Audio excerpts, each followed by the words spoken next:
سیکیورټي فورسز ډېر اسماعیل خان او شمالي وزیرستان کې په خفیه اطلاع د ترهګرو پر ضد بیل بیل کارویانې کړي. کارویانو دوران 11 دهشتګر وژل شوي ترهګر مختلف پیښو کې ککړ وو.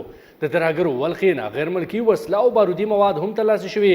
ایس پی آر تر مخه د خیبر پښتونخوا ډېر اسماعیل خان او شمالي وزیرستان کې سیکیورټي فورسز د خفیه اطلاعاتو په رڼا کې بیل بیل عملیات کړي چې پکې دهشتګردۍ په یو شمېر پیښو کې ککړ 11 ترهګر وژل شوي. ایس پی آر وایي چې په خفیه اطلاعاتو چې کله سیکیورټي فورسز په یاد سیمو کې چاپې ووهلې نو ترهګرو لخوا ورباندې ناتاره ډزې هم وشوې. جوابي کاروي کې 11 دهشتګر وژل شوي او د هغوی ولقینه یو شمېر کې غیر ملکي وسله او بارودي مواد هم ترلاسه شوي دي. ډېر اسماعیل خان او شمالي وزیرستان کې سیکیورټي فورسز د خفیه اطلاعاتو په رڼا کې بیل بیل عملیات کړي چې پکې دهشتګردۍ په یو شمېر پیښو کې ککړ 11 ترهګر وژل شوي.